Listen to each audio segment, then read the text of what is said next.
Mire,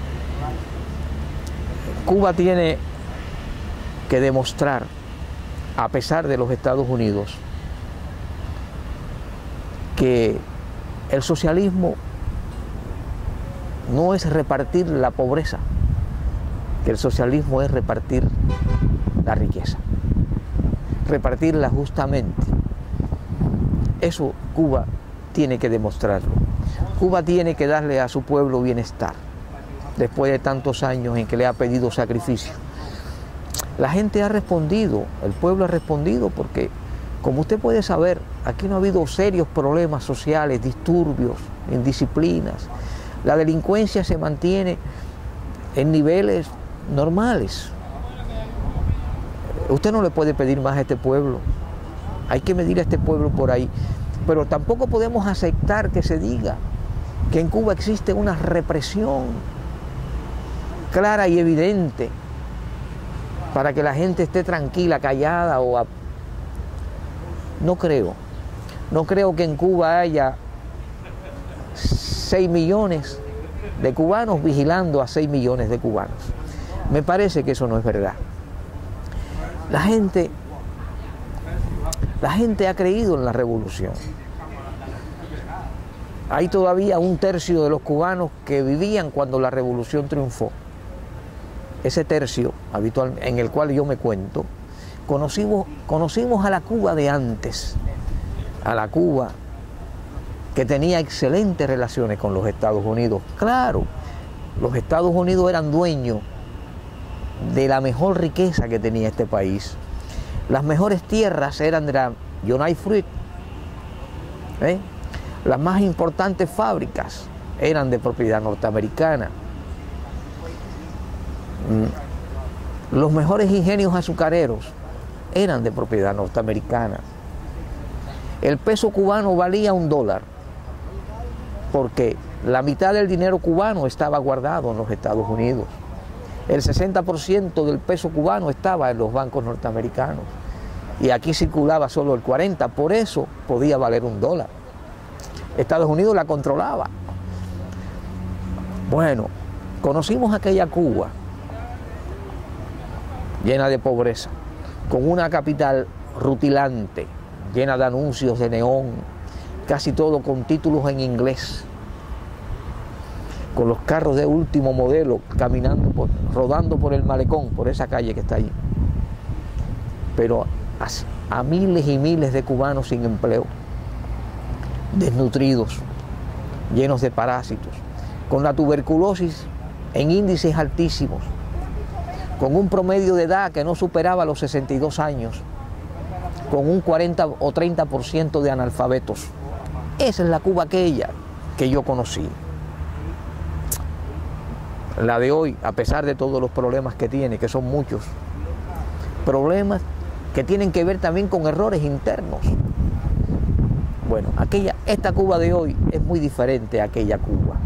Mi hijo tuvo lo que yo no tuve en mi infancia. Mi hijo se hizo en un ingeniero de alta calificación, tan alta calificación que hoy está trabajando en Italia y ha sido asesor de los ferrocarriles estatales italianos. Mire usted, el futuro es difícil adivinarlo. Un politólogo quizás lo que tiene que manejar son las tendencias. Tarde o temprano, y pienso que más temprano que tarde, Cuba tendrá que normalizar, dar un paso, normalizar sus relaciones completamente con la inmigración cubana. Aquí vienen los visitantes que más entran en Cuba. De todos los turistas que entran en Cuba en un año, la mayoría son cubanos que viven en los Estados Unidos o viven en otras partes del mundo. Es decir, que ya por lo menos los cubanos de allá pueden venir acá. Y cuando no han podido venir es porque allá se lo han prohibido, no aquí. Creo que la inmigración, que es un fenómeno que no se va a acabar, Porque es lógico que el habitante de un país pequeño y pobre quiera ir al país grande y rico, y más cuando ese país está prácticamente a 4 brazadas. Usted da 4 manotazos en el mar ahí y ya está en Cayo Hueso. Por lo tanto, es normal que la gente quiera vivir mejor. Eso no se va a acabar. Pero me parece que en la medida que Cuba pueda ir resolviendo desde adentro, no esperando a lo que hagan los Estados Unidos, sino desde adentro, haciendo adentro las cosas que se deben hacer para estimular el desarrollo económico, para liberar las fuerzas productivas, para usar elementos de mercado, para aumentar los espacios de democracia, para hacer consistir la unidad de la nación, incluso en los factores más diversos que componen el país.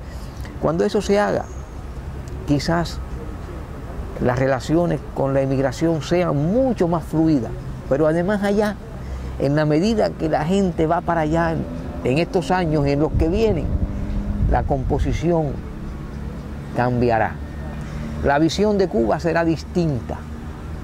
En Miami todavía domina la primera generación de migrantes, es decir, los batistianos.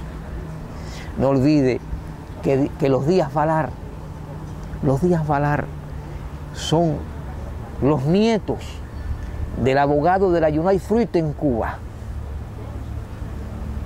del viejo Rafael Díaz Valar, que era el que le decía, según cartas que están en los archivos y andan en libros por ahí, era el que le decía a los americanos de la United Fruit cómo violar la Constitución del 40 sin que hubiera problemas. Ese es el abuelo de Rafael, de Mario, pero además el padre de Rafael Díaz Valar, de Lincoln Díaz Valar y de Mario Díaz Valar, era el ministro del Interior de Batista. Claro, además de ser cuñado de Fidel Castro, que eso es otra cosa. Bueno, a mí me parece que lo de Mario Díaz Valar no va a prosperar. Tengo la impresión de que el gobierno incluso, claro, como es una enmienda a una ley, para vetar la enmienda tendrá que vetar la ley completa, el presidente. Pero a mí me parece que el Congreso, que todavía en el Congreso hay personas inteligentes que sepan que ese acto, para mí es un acto de oportunismo de Mario Díaz Valar, oportunismo buscando bases electorales entre los viejos emigrantes, pero no creo que prospere. Ahora, la posibilidad de un encuentro cruento me parece que sigue vigente. Sigue vigente siempre y cuando unos pocos de allá quieran imponer la voluntad a muchos de aquí. Y eso me parece que no se puede descartar. Nosotros tenemos que prepararnos para convivir. Los cubanos tenemos que aprender a soportar al que no piensa como nosotros. Por eso yo decía, no es solo la economía, es también la política. Abrir los espacios de democracia, hacer que nuestra democracia, que teóricamente está muy bien concebida, funcione de verdad. Claro, fíjese usted, aquí se han cometido errores. Yo creo que es muchos errores que yo soy el primero en criticar en el periódico, en mis programas de radio. La organización soviética en la economía, ese modelo soviético que Cuba copió casi textualmente, engendró una burocracia que se ha erigido prácticamente en el principal estorbo del futuro de Cuba. Cuba necesita resolver muchos problemas, cambiar sus estructuras y lograr que esa burocracia desaparezca, porque esa es la burocracia que ha impuesto las prohibiciones, que todos los problemas, todos los desafíos los ha querido resolver prohibiendo. Desde luego ya sabemos cómo piensa Raúl Castro. Raúl Castro piensa que esa no es la manera de resolver los problemas. Los problemas se resuelven discutiéndolos. Y mientras más haya personas que lo discutan, más fácil será de resolverse. Esa es su política. Ahora tiene que luchar contra una burocracia que perdería mucho poder si las cosas cambian. Y ese es el gran problema de Cuba hoy. No está en Miami, está en La Habana, está en cualquier lugar de Cuba, según mi criterio. Pero el encontronazo cruento no se puede, porque creo que hay muchos cubanos. Si hay cubanos descontentos, hay muchos cubanos que no se dejarían quitar aquello por los cuales lucharon durante tantos años. No creo que... Yo conozco cubanos que conversan con usted y le hablan mal de lo que está pasando, pero no les menciona a los americanos, porque enseguida dice, voy a buscarme acá. No me hable de los americanos porque voy a buscarme acá. Ah, pero tú eres el que me está hablando mal de lo que pasa en Cuba. Sí, pero los americanos son otra cosa. Frente a los americanos me uno al burócrata. Eso no es puntual. Eso es un sentimiento que abunda, reacciones que abundan a lo largo del país. Ahí está la complejidad de todo esto. Te quiero y no te quiero, deseo y no te deseo, pero si esto se va a caer, yo soy el primero que se cae con ello. Eso es el nacionalismo. Nacionalismo que viene precisamente del siglo XIX. Cuba en el siglo XIX dio una serie de hombres que son los que llamamos nosotros los fundadores de la nación, como el padre Félix Varela, que fue vicario general de la diócesis de Nueva York. Mire usted cómo hay vínculos entre Cuba y los Estados Unidos, vínculos que pueden asegurar en el futuro una relación respetuosa, una relación que no sea enemiga, sino que sea de colaboración. El vicario general de la diócesis, quizás el más famoso vicario general de la diócesis de Nueva York, es un cubano, el padre Félix Varela, que tiene hoy un proceso en el Vaticano para la santificación. Pero fue el cura más patriota que ha existido en este país. Y él decía, la independencia de Cuba frente a España no se le puede deber a nadie, ni a los Estados Unidos. La anexión jamás. Fue una corriente de pensamiento en el 19, anexar a Cuba a los Estados Unidos. Hubo hacendados, gente rica que quería eso, esclavistas que querían eso. Sin embargo, ese grupo de pensadores y peleadores de la independencia, anexión jamás. Bueno, yo podría estar aquí 4 horas hablando. Usted tiene ¿qué le puedo decir? Que sí, que la situación es muy difícil, que yo le voy a ser honrado al decirle, a veces no soy totalmente optimista, veo muchas dificultades, veo que el proceso de actualización, que es paralelamente un proceso de rectificación, un proceso de abandonar un modelo que por un tiempo dio resultado, que después dejó de dar resultados.